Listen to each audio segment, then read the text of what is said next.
A major new threat from U.S. Secretary of State Marco Rubio, who says that if there are no signs of progress, the U.S. might abandon efforts to find an end to Russia's war on Ukraine. Russia, along with Special Envoy Steve Witkoff, met with both Ukrainian and European officials on Thursday. But now he says the U.S. might just move on. Let's get right to CNN's Nick Robertson for the very latest on this. What exactly is the secretary saying, Nick? Yeah, he's saying that there's a degree of frustration coming from the White House that President Trump has put 87 days into this already. He said everyone recognizes that you can't make a deal in the space of 12 hours. I think it's worth mentioning that President Trump had originally said it could be done in double that, 24 hours. But he's talking about a level of frustration. He did say, and these are the first details we really had from the Secretary of State following those meetings yesterday, that the input that came from the Germans, the French, and the British around the table there was useful and constructive. But he lays out a scenario whereby he wants answers and the US wants to move along if they don't get the right answers about the possibility of peace. This is how he framed it. The president has spent 87 days at the highest level of his government repeatedly taking efforts to bring this war to an end. We are now reaching a point where we need to decide and determine whether this is even possible or not, which is why we're engaging both sides. We need to figure out here now within a matter of days whether this is doable in the short term, because if it's not, then I think we're just going to move on from our perspective.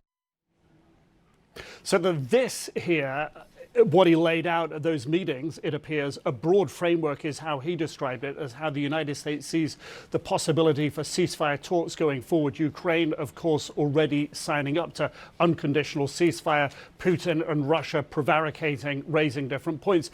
It's not clear here whether Rubio is referring that the right answers need to come from the Europeans, the Ukrainians, or the Russians, or everyone. But there is an anticipation that there will be a meeting early next week, potentially here in London.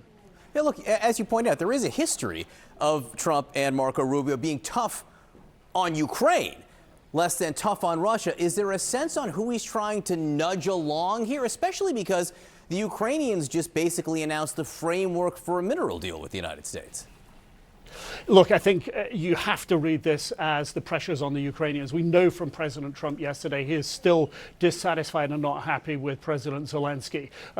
Marco Rubio this morning spoke about the Ukrainian delegation needing to go back and speak to President Zelensky. President Zelensky last night again appeared to reiterate what he said before about Steve Witkoff and Witkoff's meetings with Putin, that Witkoff is buying the Russian narrative here, and that potentially the illusion from what we heard from what President Zelensky said last night about this broad framework could include details about concessions on land. And Zelensky has said that the unconditional ceasefire they signed up to does not have any specificity on that area at all, and that's not specificity that they're willing to get into. They've got red lines on it. So it perhaps appears here as if the Ukrainians are being pushed in order to get to the next stage, as President Trump wants, to say that they're going to be willing to give up territory. And that's been a red line so far. Yeah, Ukraine under the gun, literally and figuratively here. Nick Robertson, thank you for your reporting on this. When Donald Trump was on the campaign trail, he frequently made this particular promise. That is a war that's dying to be settled. I will get it settled before I even become president. Well, Inauguration Day has, of course, come and gone. Now, 3 months later, it seems like the Trump administration might be the one on the verge of giving up. Here's Secretary of State Marco Rubio speaking to reporters just hours ago. We need to figure out here now within a matter of days whether this is doable in the short term, because if it's not, then I think we're just going to move on. These comments come one day after Rubio and U.S. Special Envoy Steve Witkoff met with European and Ukrainian allies, and they presented a peace plan that received a, quote, encouraging reception. Group chat is back. We're going to do a little international now. And there are some who benefits from a delay, because some people would say Russia is going to say, sure, you've run out of patience. Great for us. Tiffany?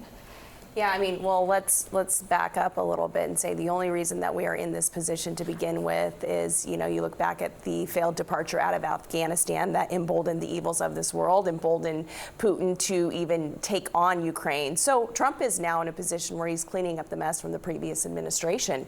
You know, President Biden drug his feet on getting weapons and just drug this out to the point where it is now. So President Trump is obviously the master negotiator. He's working also on making sure that this deal works for the American people, whether we can mine rare minerals. Patience, dragging something out versus not dragging something out. You think that there is a limit to patience? No, I think President Trump will get the deal done. I think they're working day and night. This is the first 100 days of his presidency. He's been working fast and furious, and he has made it very not in clear. the next. We just want to kind of address Rubio. It sounds like they're saying, look, short term, maybe not. I just think back to that really chaotic Oval Office meeting between Ukrainian President Volodymyr Zelensky and Donald Trump, and the message that was being sent there was that we are running out of patience here. I hear that echoed in Marco Rubio's statement. They came a long way to get to the point where they are this close to a deal. Came a long way very quickly, we should say. Very quickly. I was shocked. So I think now what you're seeing is the same type of tactic moving forward, which is you need to move fast, Ukraine, or else we're going to lose patience. This is just sort of the deal-making process that you're seeing with the Trump administration. Yeah. Quickly, though, the one thing that's interesting to me, Rubio being the person coming out with this message. Do you remember him during that meeting, Audie? Yeah. He was sitting there slumped, not saying a word. was. Now he's the spokesperson. How the cards have turned over. Because he was, when he was a senator, one of the people who was advocating for pushing back against Russia. And from what I recall, the invasion of Ukraine is blaming on Russia, regardless of what you think about whether or not the United States helped as much as it could or couldn't. This is a war that was started by Russia and their invasion of Ukraine. Yeah. But the pressure right now that the Trump administration is putting on is on the Ukrainians, right, to settle this. Really, at the end of the day, Russia could just stop. It's That would be interesting easy. for the point you made about Rubio, because for a time I thought if Witkoff isn't there, is there really a deal? Like, I wasn't totally sure what Rubio is doing, or if he was on the things they didn't have time to be focused on. Yep. Is that a bad, I've just- heard that perception. Remember that tension between Rubio and Musk, right? I think that Rubio wants to step into this role and make sure that he has power. This is one of the most important international diplomacy things that we're dealing with right now as a country. Of course, he wants to be the spokesperson, the person who's managing it, because in the past, I think he was taking too much of a back seat, and he didn't like feeling disempowered. There are still Republicans who are concerned about how the Trump administration is treating Ukraine. And there are still Republicans who are concerned about Ukraine itself. It's an intra-party conversation about the nature of the U.S. role in the world. So what happens now? Do they get to speak up, or do you think they've pretty much been shunted? Who, Ukraine? No, the Republicans who are pro-Ukraine. No, I don't think so. I think everyone's voice is open at the table. But look, we have to get to a deal. And I think what we're seeing is a little bit of a pressure campaign to get this deal done. Zelensky did not have a good showing when he came to the White House at all. And, you know, he was talking to the American people who've given that country millions and millions and millions of dollars. So, no, I think Trump's laser focused on getting a deal done that works for the American people. What are you going to be watching for, Nayara, in the next couple of days? If we're running out of time, what are we looking for? Yeah, the truth is, I'm not sure what the running out of time is based on. Is it just based on whether or not Trump has the attention span for this? Because this is a war that Ukraine is fighting for their livelihoods and for their land. And there's been zero pressure on Russia to do anything or pull back or make any concessions. It seems to be that Ukraine is being blamed for being the victim.